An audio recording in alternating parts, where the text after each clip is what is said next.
Yes, sir. Sporting legends in the making. What an awesome weekend of youth sports. Time to report back for our Tuesday morning broadcast as we experience the second half of the winter sports season across the country. Plenty of rugby action in the past weekend, not to mention a completely ruthless performance by the Baby Box at the Junior World Championships in New Zealand. But let's start with some schoolboy action throughout the country. Kicking it off with Garsfontein, who ran absolutely rampant on Saturday, hammering Elderain by 75 points to just 13. That while Uffies proved to be too strong for Jeppe in a nice old rivalry, the Pretoria-based side coming out 23-11 victors in that encounter.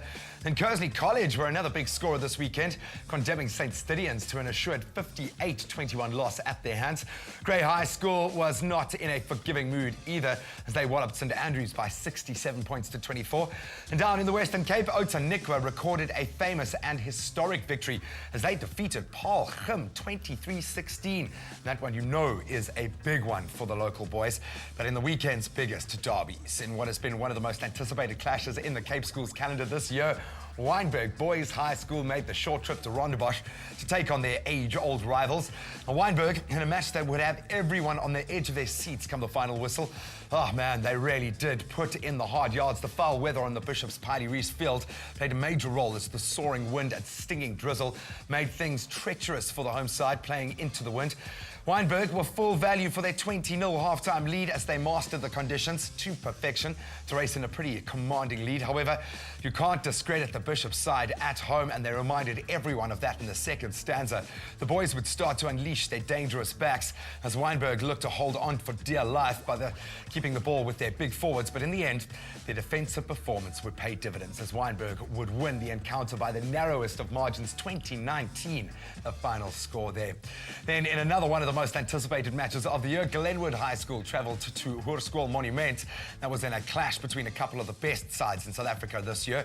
Glenwood would come out with, oh man, all guns firing, thanks to a Jaco Kutsia try followed by a Curtis Jonas conversion, found themselves with a 7-0 lead within 5 minutes.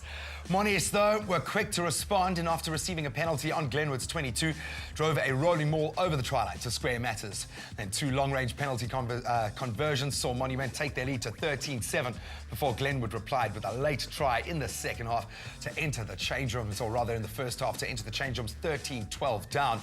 The second half was dominated by the hosts, though, who, with their huge forward pack, pushed forward to add a further 17 points to their halftime score.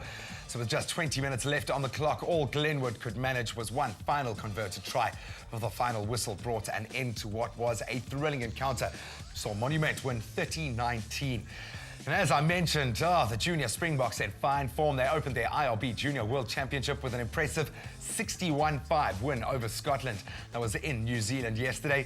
South Africans scored 9 tries with good improvement in all phases of play as the match progressed, and Baby Box had 7 different try scorers in what was a clear warning shot to the rest of the group that they were here and meant business.